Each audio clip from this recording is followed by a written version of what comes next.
Ya ocurre cuando me entusiasmo, entonces quiero respetar el tiempo de todos ustedes. Básicamente la charla va a tener dos partes. Una parte que tiene que ver con el mecanismo de toma de decisiones, es decir, cómo nosotros diseñamos nuestra política de Estado. Recientemente he estado presentando esta idea y que básicamente va a estar plasmada en mi próximo libro que se llama La moral como política de Estado. Concretamente, nosotros tenemos como objetivo hacer de Argentina el país más libre del mundo, pero la forma de alcanzar los objetivos que le planteo a cada uno de mis ministros, y ellos están aquí y pueden dar cuenta de ello, es que no todos los instrumentos de política son aceptables. Es decir, hay restricciones morales. Porque cuando en realidad uno hace lo que es justo, la economía prospera. Sin embargo, cuando uno, por conseguir algún resultado de corto plazo, aplica medidas que son injustas, eso tarde o temprano termina mal. Básicamente, este esquema analítico lo que hace es establecer un orden de mérito. En primer lugar, nosotros ponemos los valores éticos y morales. O sea, cuando hablo de los valores éticos y morales y que hacen a lo que nosotros llamamos Occidente y que es responsable de la mayor hazaña civilizatoria de la historia de la humanidad, básicamente significan 4 pilares. Un pilar basado en la filosofía griega, el derecho romano, la rectitud de los estoicos y los valores judeocristianos. Es decir, determinar qué es lo que está bien y qué es lo que está mal. Es decir, hay límites al relativismo moral, pero hay cosas que no se pueden violar. Nosotros como liberales, esa barrera está dada por lo que se conocen como los derechos naturales, que es el derecho a la vida, a la libertad, y el derecho derivado de esa libertad y la propiedad sobre su propio cuerpo es la propiedad privada y los intercambios libres. Y ese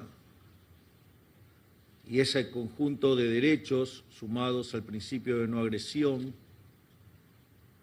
da como resultado que el sistema capitalista de libre empresa no solo que es más eficiente, sino que además ese sistema es justo. Este no es un tema menor, eso está probado en la charla que di en el mes de enero en Davos, en el punto 2 de la conferencia. Justamente lo que pruebo es que el sistema capitalista de libre empresa es más eficiente. Hay un libro maravilloso de Israel Kirzner que se llama Creatividad, Capitalismo y Justicia Distributiva, y el planteo que hace Israel Kirzner es muy bueno porque dice, si bien los socialistas modernos reconocen que el sistema capitalista es más productivo, lo tachan de injusto. Bueno, el argumento nuestro, y es más, el propio Israel Kirzner dice, y si tuvieran razón y si esto fuera cierto, el sistema no valdría la pena ser defendido por injusto. Israel Kirzner en ese punto, como ha hecho Murray Rothbard en otros trabajos,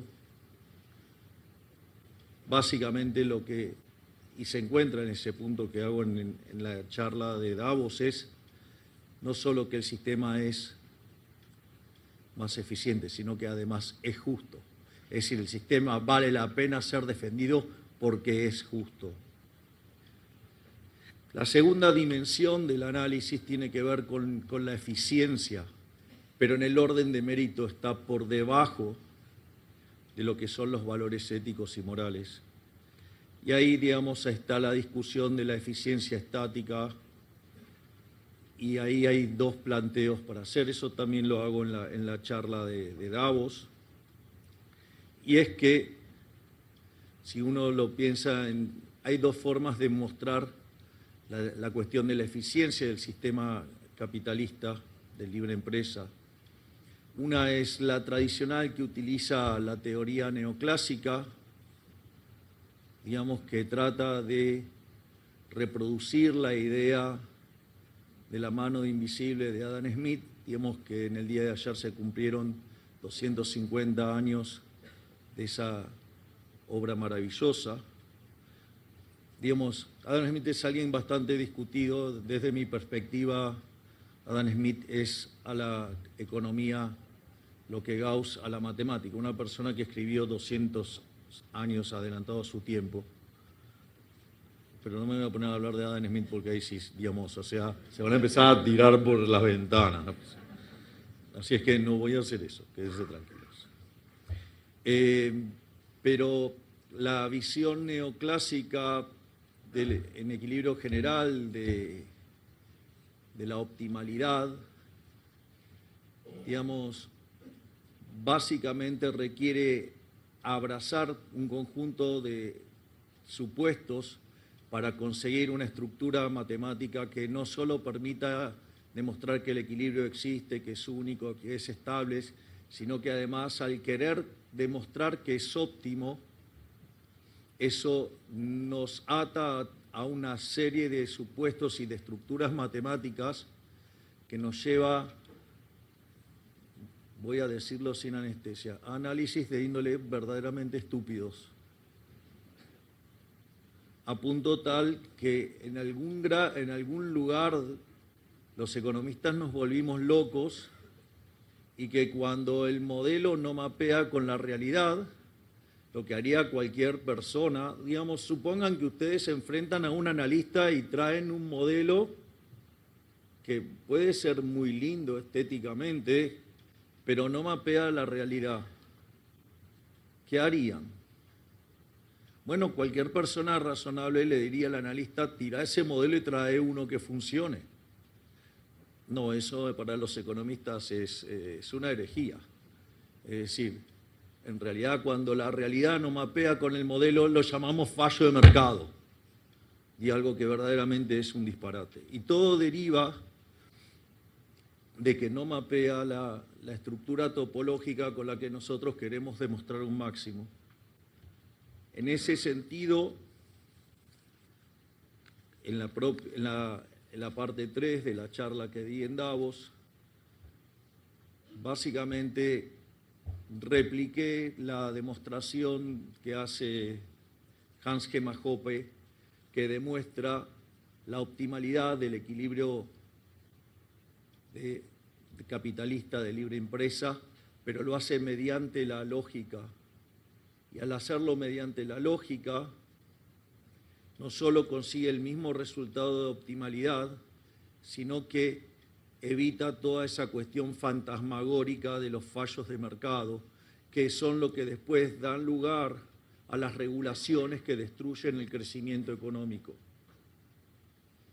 Y obviamente que cuando ustedes obran acorde a valores morales, este nivel de la eficiencia económica queda mapeado, y uno puede pasar al tercer nivel analítico, que es el que suele usar la política, que es el cálculo electoralista, donde se pondera quién gana, quién pierde, y se saca la cuenta en términos de votos, y así se toman las decisiones. Obviamente que desde nuestro punto de vista, digamos, cuando el mecanismo se toma desde atrás hacia adelante, que es el opuesto al que nosotros planteamos, en general suele terminar mal. Digamos, cuando la política es justa, la moral, la eficiencia y el utilitarismo políticos van de la mano. En cambio, cuando hay tensión, significa que esa política es injusta. Y si ustedes llevan a cabo una política injusta, tarde o temprano va a terminar mal.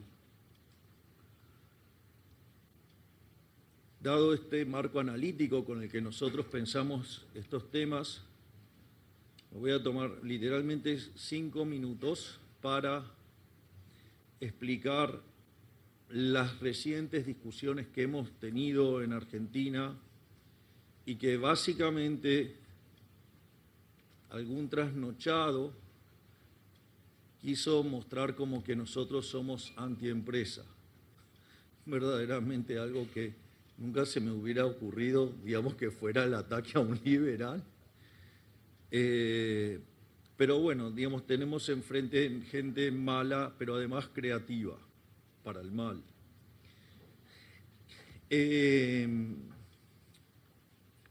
Digamos, todos saben que en las últimas semanas tuve confrontaciones abiertas con Paolo Roca, con Javier Madanes Quintanilla y con el sector textil. Como nadie me puso una cara visible, digamos, no los puedo atacar de manera directa, pero sí puedo decir que los otros dos son dos empresarios prebendarios. Entonces la pregunta es, antes de todo, la pregunta es moral. Yo quisiera saber cuántos de acá están dispuestos a aceptar que se les cercene la libertad a los individuos. ¿Quiénes están en contra de que seamos libres de elegir el producto que se nos dé la gana? Parece que nadie. La otra pregunta es, ¿quiénes están a favor del robo? Veo que nadie. Digo, después no sea que Dios atacó a Roca y a Madanes. Quizás Roca, Madanes, en connivencia con políticos ladrones, atacaron a los argentinos durante muchos años, pero se terminó. Se terminó la Argentina corrupta. Porque también pregunto, ¿quién está a favor de la corrupción? Bien, es incómodo cuando uno hace estas preguntas, pero yo estoy dispuesto a hacer este debate por una Argentina mejor. Entonces ahora voy a demostrar cómo nosotros aplicamos esto a la realidad.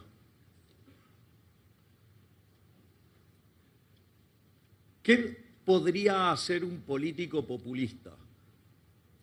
Un político populista claramente podría abrir las importaciones, podría abrir el comercio, porque básicamente si abre el comercio implica tener bienes de mejor calidad a un mejor precio. Eso va a beneficiar a millones de argentinos y claramente va a perjudicar a Roca, a Madanes y a sus trabajadores. El político utilitarista saca la cuenta, dice, ok, abro. Es importante tomar esto. La segunda cuestión es una cuestión de eficiencia, si la apertura es eficiente o no. Claramente, si los neumáticos costaban $100 y el político pone una pared enorme para que no se pueda importar neumáticos y hay que pagar los 400, eso es un problema claramente en varias dimensiones.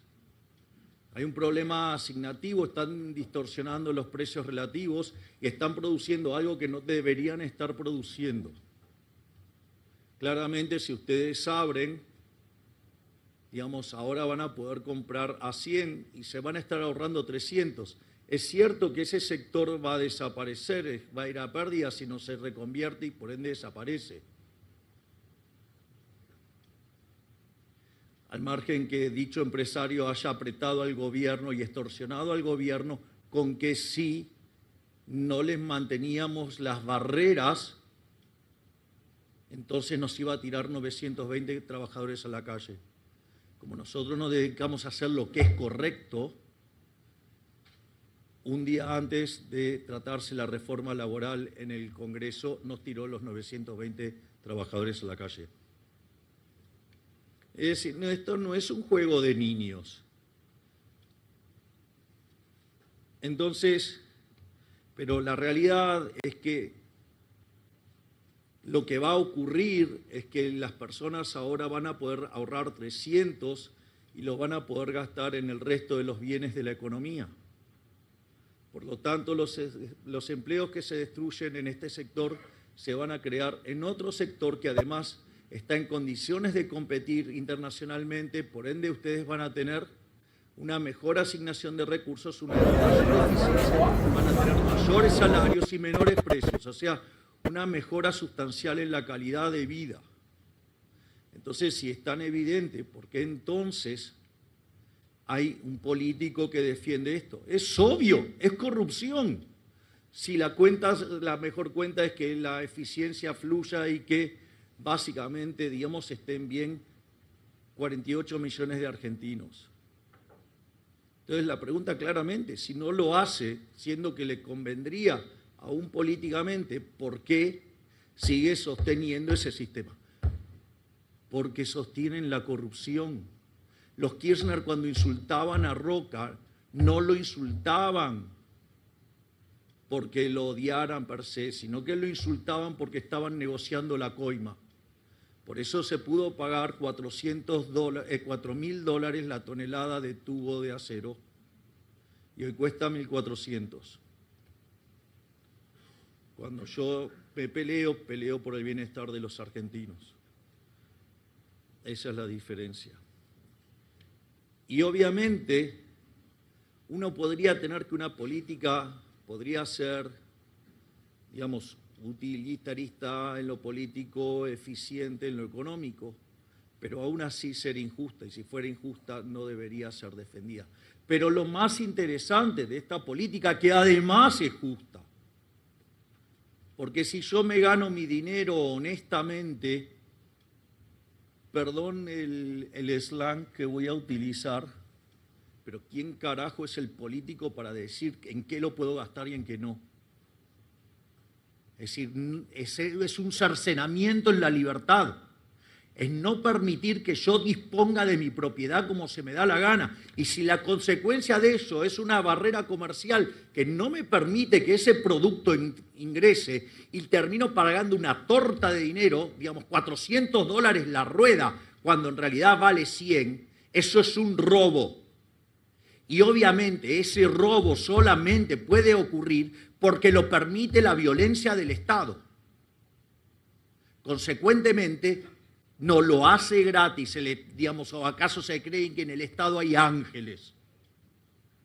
Descubren entonces que pueden ir asociados en saquear a una sociedad. Por eso, desde que se aplicó este modelo en la Argentina, de ser uno de los países más ricos del mundo, cuando llegamos nosotros estábamos abajo de la mitad de la tabla, camino a ser Cuba con escala en Venezuela. Yo no quiero eso para la Argentina. Pero no lo quiero básicamente porque es injusto. Entonces, si yo les devuelvo la libertad a los argentinos, que puedan disponer libremente de sus ingresos, obviamente van a asignar los recursos donde les conviene más. Entonces van a pagar los neumáticos más baratos, que darán dinero disponible y lo gastará en otros bienes, con lo cual va a haber eficiencia económica. Eso va a implicar que los salarios sean más altos porque los trabajadores van a sectores más productivos y al mismo tiempo pagan bienes más baratos, es decir, aumentan los salarios reales, aumenta el bienestar y en el medio hay menos corrupción encima, hay menos robo, hay más libertad. Y se benefician 48 millones de personas. Es decir, que esta política es justa porque básicamente está alineada con nuestros valores morales, está alineada con la eficiencia económica y está alineada con el utilitarismo político. Y ese es el criterio con el cual nosotros tomamos decisiones. Nuestras decisiones están sostenidas sobre lo que es justo. Y si alguna política que fuera justa tuviera una contracara negativa desde el lado de vista electoral, para eso soy un estoico, para bancarme el costo que me tenga que bancar por hacer lo correcto. Y eso podemos dar pruebas desde el primer día, porque nosotros llegamos el primer día y teníamos déficit fiscal consolidado de 15 puntos del PBI. Y gracias a titanes como Toto Caputo, digamos, como Pablo Quirno, como Santiago Bausili, hicimos lo imposible en un mes. Gracias, Juan, que ahora te veo. El responsable de inocencia fiscal. Gracias, Juan. Gracias por todos los argentinos. En ese sentido, decían que era imposible ajustar esos 5 puntos en toda la presidencia. Nosotros dijimos que lo íbamos a hacer en el primer año. Toto lo logró en el primer mes. Por algo sos el mejor del mundo.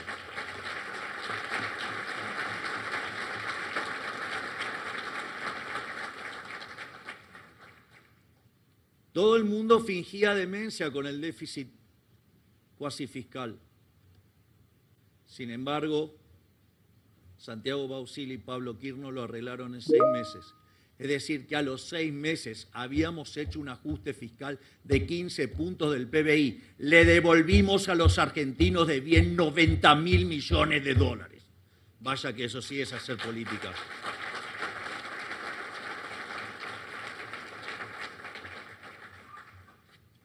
Por lo tanto, ¿y qué hubiera dicho la otra parte de la biblioteca? ¿Cómo vas a ajustar así? Se te va a derrumbar la actividad económica, te van a arrasar en las elecciones, te van a destruir la popularidad. Bueno, creo que tuvimos una elección bastante exitosa. Ganamos 41 a 24 al kirchnerismo, le sacamos 17 puntos. En condiciones normales hubiera sido un triunfo en primera vuelta si hubiera sido presidencial. Por la composición de la votación ganamos la mitad de las bancas de diputados en juego, ganamos 2/3 de las bancas de senadores, le quitamos la mayoría en las 2 cámaras al peronismo y estamos pasando reformas que nunca se habían logrado en la Argentina, como la reforma laboral y como la baja en la imputabilidad. Vaya que políticamente funciona. Gracias, jefe.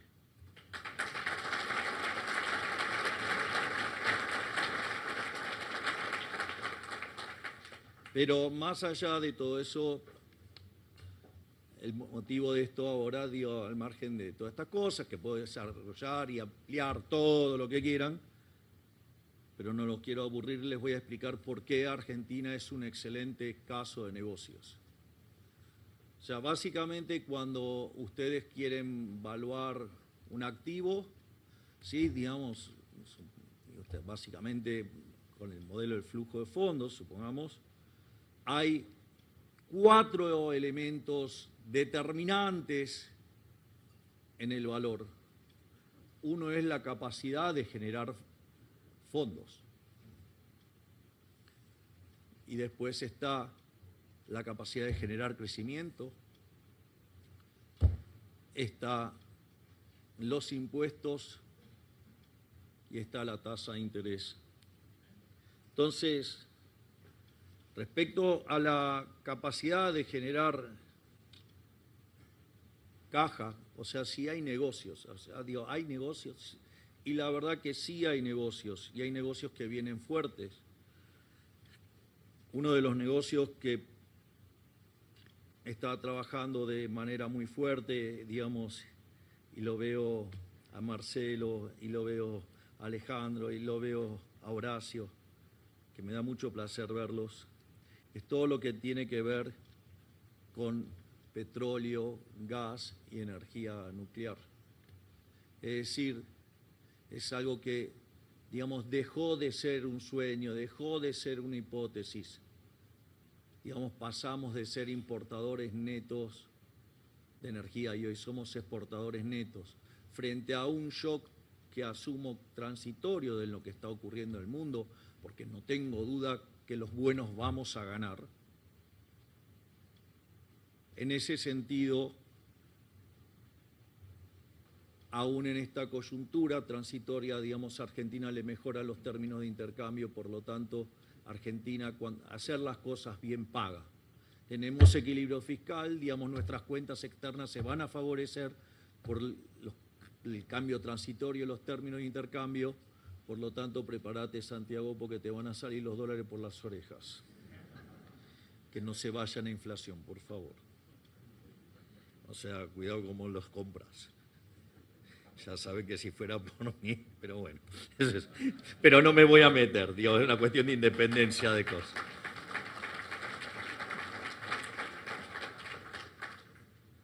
Otro sector que afortunadamente viene muy bien y que promete mucho es el caso de la minería, con proyectos de cobre, proyectos de litio, proyectos de oro, proyectos de plata, minerales raros, digamos, y obviamente uranio.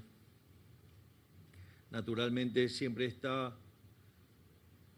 el sector que tanto ha dado a la Argentina y sigue dando y que puede dar todavía mucho más, que es el sector agropecuario.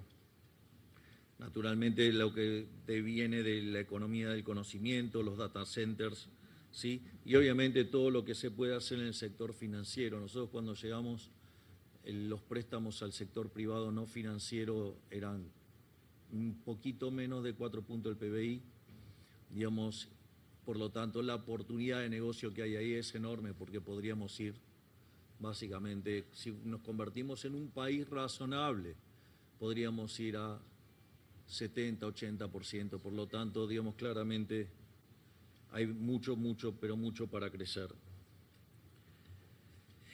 Pero además, otra cosa que señalamos, el tema de los impuestos. Es decir, la forma de atacar la propiedad privada son dos, una que es explícita, que es el cobro de impuestos, y el otro son las regulaciones. Básicamente, nosotros hicimos algo que nunca se había hecho en la historia argentina y básicamente es bajamos impuestos por 2,5 puntos del PBI. Entre quitas de impuestos y reducciones de impuestos, le hemos devuelto a los argentinos 2,5 puntos del PBI. Es decir, no solamente que hemos hecho el ajuste sin subir impuestos, sino que además bajamos tanto el gasto que además bajamos 2,5 puntos de impuestos. Es decir, y eso también tiene una base fuertemente moral, porque el déficit fiscal es inmoral. Porque cuando ustedes tienen déficit lo van a tener que financiar. Si lo financian con deudas son impuestos futuros. Y eso es aberrantemente inmoral.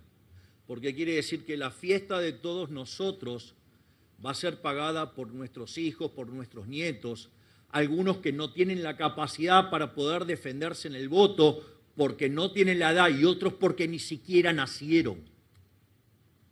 Es decir, nos vamos de joda y pagan nuestros nietos. Una cosa verdaderamente aberrante desde lo moral. Por otra parte, la emisión monetaria también es inmoral, porque es una falsificación y es una estafa que se manifiesta en el impuesto inflacionario y que además golpea más fuerte sobre los sectores más vulnerables.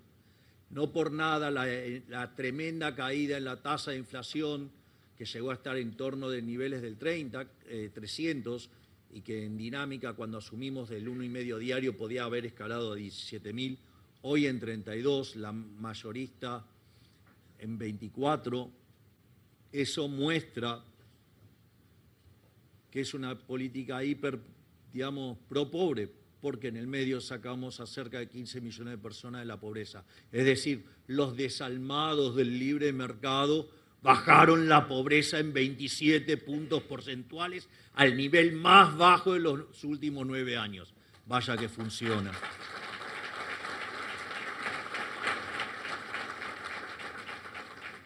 Además, digamos, acorde al plan fiscal que tiene armado Toto, podríamos, no solo que hemos bajado la deuda en 50.000 millones de dólares, sino que además en el plan que tiene Toto, si llegáramos al año 2031, podríamos estar devolviéndole a los argentinos de bien 500.000 millones de dólares, es decir, más de lo que hoy debemos. Al mismo tiempo, cuando hablamos de tasa de interés, tenemos que hablar del riesgo país. Nosotros, cuando fue la elección, el riesgo país estaba en 2.500 puntos básicos, hoy está en 550, y si uno toma el riesgo de esta administración, ya que hicimos colocaciones de deuda hasta el 2027, es decir, la voy a pagar yo. Bueno, el riesgo de esa es 220. ¿Esto qué quiere decir? Que todavía,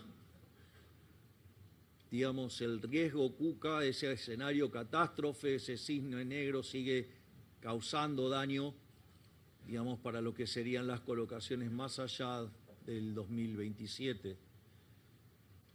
Pero bueno, estamos haciendo todo para terminar de una vez y por todas con el populismo y en especial con el kirchnerismo. Nos fue bien en la de medio término, esperemos que nos vaya mejor en la general.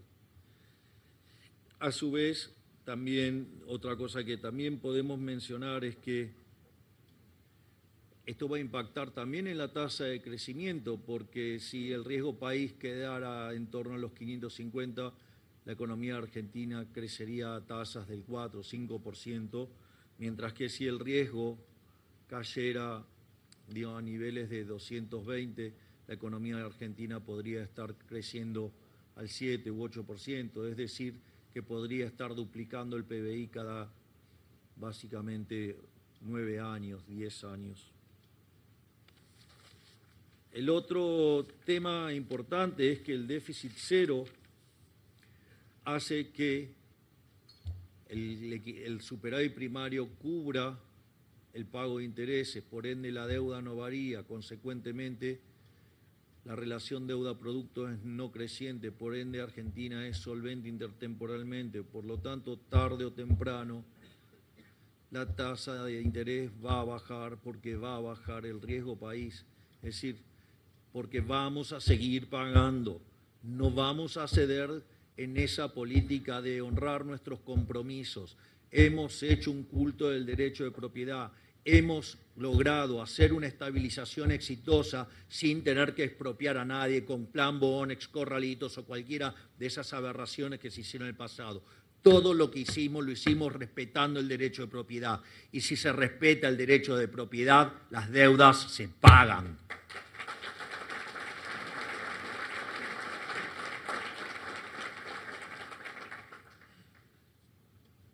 Finalmente, ya, digamos, he trabajado sobre que hay flujos, he trabajado sobre los impuestos, sobre la tasa de interés. Entonces, solamente ahora me queda hablar de lo que son para nosotros los tres motores del crecimiento. El primer motor de crecimiento que me gusta mencionar a mí siempre de manera enfática es el que está a cargo del coloso de Federico Sturzenegger. En materia de libertad económica, cuando llegamos, estábamos en el Heritage Foundation, estábamos en 146. Hemos mejorado 40 puntos. Salvo en casos donde hubo desastres y, digamos, arrasaron todo y que hubo que hacer todo de nuevo, es la mejora más fuerte de la historia del índice. Y les voy a decir algo, no nos vamos a quedar tranquilos en el puesto 106, vamos a seguir avanzando en las reformas. Hemos planteado para este año 10 reformas por ministerio, es decir, que vamos a tirar 10 paquetes de reformas por cada ministerio, es decir, 90 paquetes de reformas le vamos a llevar al Congreso para continuar haciendo más libre a la Argentina y por ende lograr que Argentina sea grande nuevamente. En este sentido también yo suelo nombrar al Ministerio de Federico como el Ministerio de los Rendimientos Crecientes. Cuando ustedes miran la historia del crecimiento económico y el PBI per cápita, en cualquier libro de crecimiento arranca con las bases de Angus Madison y lo que se llama el palo de hockey. Es decir, está, digamos, la condición natural del hombre hasta la llegada de la revolución industrial era la pobreza. Sin embargo, algo cambió y a partir de ahí apareció que el PBI per cápita se multiplicó más de 15 veces en un contexto donde la población se multiplicó por 10. Es decir, que Adam Smith con la fábrica de alfileres fue el que la vio primero. Y en ese contexto, cuando ustedes miran la estructura de la función de producción, si ustedes trabajan con rendimientos constantes a escala, eso lo que hace es que ustedes no puedan generar crecimiento. Ahora, si ustedes tienen rendimientos crecientes, eso un neoclásico lo llamará estructura no convexa, digamos, o en términos coloquiales, alguna estructura de mercado concentrada, el más polar sería el monopolio. ¿Y qué se le ocurre al político? Regular. Cuando regula, mata los rendimientos crecientes. Y cuando mata los rendimientos crecientes, mata el crecimiento económico. ¿Quieren ver un ejemplo? Miren Europa, hiperrecontra regulada hasta la médula. Es imposible que crezca. Y vaya todos los problemas que están teniendo como consecuencia de ello. Y creen que algunos de ellos, no te rías vos, no te rías. Eso hace que la solución que proponen es peor todavía que lo que hay. Así que nosotros en la dirección opuesta, entonces decidimos desregular, decidimos liberar rendimientos crecientes y eso, digamos, tiene una fuerte contrapartida en términos de crecimiento económico. Claro, pero una cosa es decirlo, pero el señor que está acá hizo 15.000 desregulaciones. Gracias, Federico.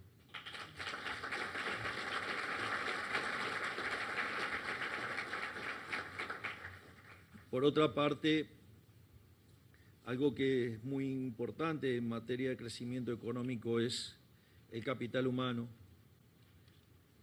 Y claramente, digamos, si hemos bajado 27 puntos porcentuales la pobreza, quiere decir que hay un trabajo intenso ahí, donde claramente el primer escollo fue sacar del medio a los intermediarios. Y eso permitió duplicar la ayuda que recibían los sectores más vulnerables sin aumentar un solo peso de partida. Es decir, sacamos a los ladrones del medio y mejoró la condición de vida de los vulnerables. Obviamente que donde hay un kirchnerista pataleando hay un curro que se acabó. Entonces, si había tantos kirchneristas pataleando por esto es porque les estábamos rompiendo las cajas.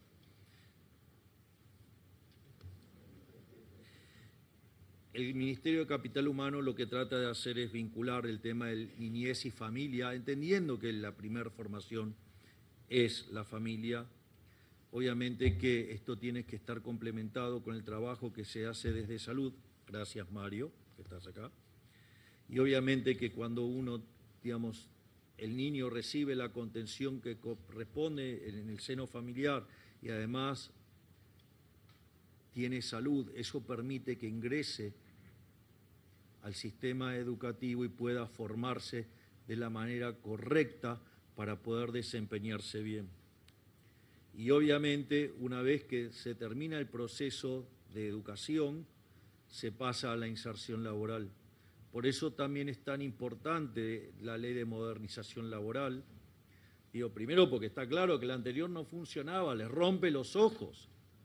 Digo, no sé, pueden hacer la discusión teórica que se le dé la gana, no sé, el papel resiste cualquier estupidez. Pero la verdad es que la mitad del mercado estaba en el segmento informal. ¿Qué parte no se entiende? Que eso no funcionaba. Pero además dejaba afuera a los jóvenes, es decir, por eso, digamos, además, la anatomía del desempleo. Entonces, una parte importante es la ley de modernización laboral para que aquellos que culminan su proceso de aprendizaje básico puedan insertarse en el mercado laboral, y para aquellos que están fuera del mercado laboral también puedan ingresar en el mercado laboral. Y también es muy importante porque si nosotros estamos tanto generando reformas y promoviendo el progreso tecnológico, bueno, les voy a decir algo, el progreso tecnológico no es óptimo de Pareto, por eso detesto el óptimo de Pareto. Prefiero quedarme con el progreso tecnológico y no con un problema de estructura matemática en la cabeza de un economista. Porque claramente, digamos, el día que Edison inventó la lamparita, ¿sabe qué? Bueno, digamos, los fabricantes de velas no estaban muy contentos. Pero, digamos, no estamos iluminándonos con velas, no llegamos hasta acá arriba con las velas, ¿eh? Así es que me parece que esta reunión da muestra de que no somos partidarios de las velas, sino que, digamos, nos gustan todos estos progresos tecnológicos. Y obviamente eso requiere que los recursos se reasignen. Entonces, la única forma para que ustedes esto no se manifieste en un problema, necesitan que el mercado laboral sea flexible, tal que permita reasignar los recursos rápidamente y de esa manera se minimice el dolor social cuando se produce algún cambio que produce reasignaciones de recursos. Que además, digamos, sería transitorio, digamos, dada la mejora. Y el otro tema es el de la apertura. Obviamente que aquellos países que son más abiertos tienen un PBI per cápita 9 veces más grande. Y Argentina es, dado su nivel de ingreso, el país más cerrado del mundo. El coeficiente de apertura de Argentina es de 28%, cuando, dado el ingreso que tiene, debería ser 93%. ¿De qué apertura indiscriminada me hablan? Cuando hablan de apertura indiscriminada, son una manga de... Bueno, pónganle en el subtítulo. Yo lo pienso y ustedes se lo imaginan, que están reclamando por cazar en el zoológico. Es decir, no hay que darle tiempo. Sí, el argumento de la industria infante. El infante tiene 80 años. Más tiempo. Pero esto solamente pudo ser sostenido porque del otro lado estaba el aparato represivo del Estado. Y me temo que eso no lo hicieron gratis, porque lo que les convenía era abrir la economía y eso hubiera generado más bienestar y más votos, y sin embargo no lo hacían, con lo cual el principio de revelación dice que aquellos que defienden la industria nacional son unos chorros.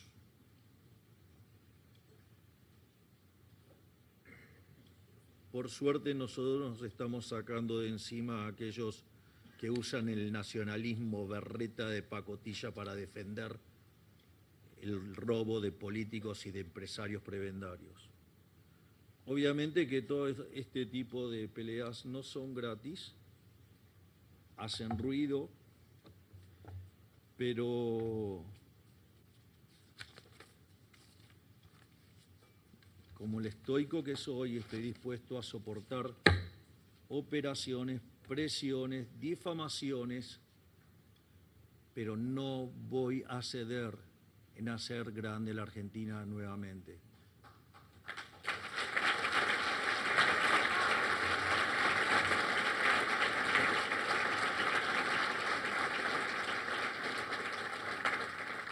Por lo tanto, que Dios bendiga a los argentinos, que las fuerzas del cielo nos acompañen y ¡viva la libertad, carajo! Muchas gracias. Es la marcha del león, rugiendo cada vez más.